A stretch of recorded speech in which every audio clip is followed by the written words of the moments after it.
bonjour. Oui, je vous remercie.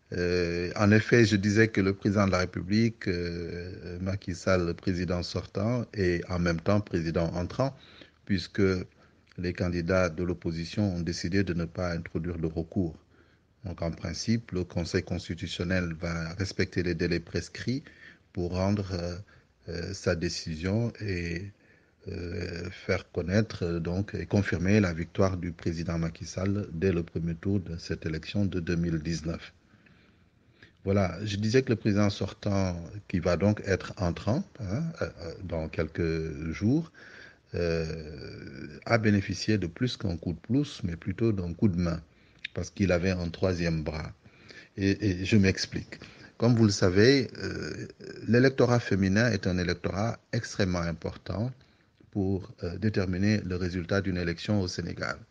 Pour cette année, la présence d'une candidate femme à cette élection présidentielle aurait pu changer la nature des résultats. C'est ce dont je suis véritablement convaincu. Pour plusieurs raisons. On a eu déjà 3 dames qui étaient candidates, donc l'électorat féminin allait, à mon sens, au moins s'effriter et être réparti entre les, disons, les 8 candidats, si on retient les 5 qui sont là, plus les 3 candidates féminines, ou au moins s'il y en avait une. Donc, les voix de femmes allaient être partagées entre leurs sœurs et les autres candidats hommes. Donc, du fait de l'absence d'un candidat homme, toutes les voix des femmes ont été, j'allais dire, ont eu leur pesant d'or. Hein. Il fallait donc localiser les organisations et les groupements féminins pour les toucher de manière assez ciblée, de sorte à avoir leur soutien. Alors c'est là qu'intervient justement ce que j'ai appelé plus qu'un coup de pouce. Le coup de pouce, il vient déjà de la fondation Servir le Sénégal. Servir le Sénégal, c'est une fondation qui intervient pour venir au secours des personnes démunies. Et la plupart parmi elles, on sait que c'est davantage des femmes, des mères isolées, en milieu urbain comme en milieu rural.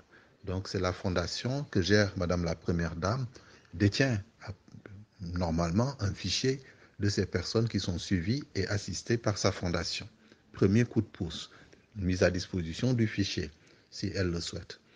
Donc, le deuxième coup de pouce, c'est justement la gestion des filets sociaux. Il y a Madame l'ancienne ministre qui gère ces aspects sociaux, solidarité nationale, et il y a aussi le fait que Madame la Première Dame est épouse du président sortant, que de ce point de vue, elle pouvait avoir accès à ce fichier-là d'identification des personnes bénéficiant de ces filets sociaux. À partir de ce moment-là, elle pouvait, donc deuxième coup de pouce. Le troisième coup de pouce maintenant, c'est la mobilisation des femmes actrices de développement qu'elle a su faire et pour aussi la mobilisation des femmes communicatrices traditionnelles, les griottes de manière générale, les chanteuses, etc. Ça, elle a su le faire, donc un quatrième coup de pouce.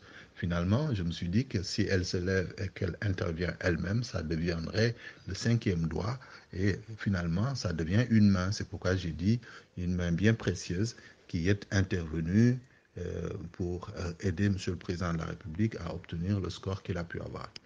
Comme vous le savez, donc, ces personnalités dont j'ai parlé, Amsatou Sow Sidibé, Aïda Mbodj et Aïssata Tall Sall, qui n'ont pas pu prendre part au vote, ont laissé la place libre à Madame la Première Dame, Mariam Faye Sall, qui a donc pu jouer un rôle extrêmement précieux dans le résultat que son mari de président a pu obtenir. C'est vrai, on ne peut pas y penser facilement. Il faut justement, à l'analyse du résultat, on se dit, mais comment ceci est possible ou comment ceci a été obtenu et avec quels moyens, avec qui, moyens humains, moyens financiers, moyens matériels. Donc, à la réponse à toutes ces questions-là, on voit qu'au final, Madame la Première Dame a dû jouer un rôle extrêmement important dans la détermination ou la réalisation de ce score présidentiel.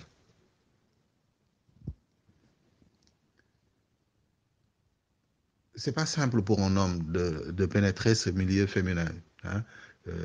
C'est pas facile, par exemple, pour un candidat homme de se retrouver devant une assemblée de femmes que vous trouvez dans leur siège ou que vous trouvez en train de faire une réunion chez elles, etc. En fait, une rencontre entre un candidat homme avec des assemblées de femmes seules, c'est pas évident. Alors que donc ici, Madame la Première Dame, elle a pu jouer un rôle extrêmement important, là où par exemple Adja Khoudia de Modiké, célèbrement connue, n'a pas eu la même présence pendant la campagne à côté de Maître Madické Niang.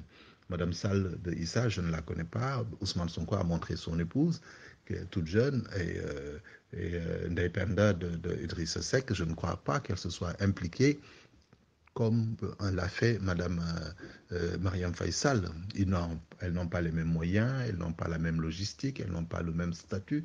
Donc ça fait que leur implication allait être de moindre envergure que celle de Marième Faye Sall, qui a été carrément impliquée en tant que militante. Voilà. Donc elle avait à cœur de conquérir le cœur de ses sœurs. Donc je pense qu'elle a su le faire relativement facilement. N'oubliez pas quand même que c'est une dame qui jouit d'un certain estime de la part de la population, qui l'aime bien en tant que femme africaine, etc. Et la vidéo que vous m'avez fait regarder, qu'il a montrée dansante et tout, même assise, tout cela, ça montre qu'elle voulait décrisper l'atmosphère et, comme on dit, déstresser son époux aussi, il faut le dire, malgré la présence de la star Youssou N'Dour qui ouvrait très souvent les meetings par un concert, Marième a pu quand même jouer un rôle d'élément qui détendait l'époux, etc. Et ça a énormément compté parce que ce n'est pas facile une campagne électorale et surtout pour un président sortant, j'imagine que ça doit être extrêmement dur. En tout cas, cette main experte qui a permis au président de gagner, c'est celle-là, pour moi, c'est la contribution de Marième Faye Sall auprès de son époux, qui a pu conquérir le cœur de ses sœurs, qui représentent un nombre extrêmement important dans l'électorat sénégalais. Voilà, globalement, c'était une touche d'humour dans l'analyse parce que nous étions un peu stressés, il fallait faire rire un peu. Mes amis qui étaient venus me voir à la maison pour échanger avec moi sur cette question-là. Et c'est dans ce sens-là que j'ai utilisé cette expression pour faire rire. En disant que le président avait bénéficié de plus qu'un coup de pouce, mais plutôt d'un coup de main. Et j'ai conclu par dire que si c'était à refaire, certainement, il irait redemander la main de Marième, peut-être avec un panier de cola beaucoup plus gros et avec une enveloppe beaucoup plus lourde. Et ce serait quand même assez mérité. En tout cas, mes félicitations encore une fois à tous mes compatriotes sénégalais qui sont sortis en masse pour aller voter. Et je félicite tous les candidats qui se sont mobilisés avec les efforts qu'ils ont faits. Et chacun, j'imagine, les résultats qu'il a réalisés sont en deçà de ses espérances, notamment ceux de l'opposition. Je félicite aussi le président Macky Sall qui a réalisé un score, comme je l'ai qualifié sur le plateau d'Africa.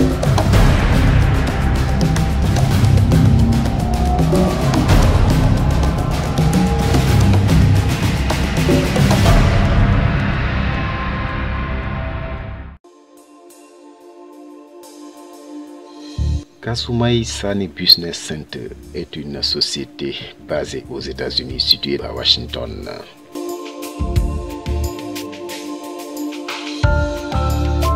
Kasumai Sane Business Center exporte des équipements de logistique dans le domaine médical. Kasumai Sane Business Center exporte aussi une variété d'équipements des États-Unis vers l'Afrique. Équipements de sécurité et de détection, matériel agricole et pièces détachées, vente de matériel médical et fournisseurs d'accessoires, technologie et biens de consommation. Kasumai Sane Business Center, téléphone 360 433 54 97. Kasumai Sane Business Center, une autre vision de l'exportation.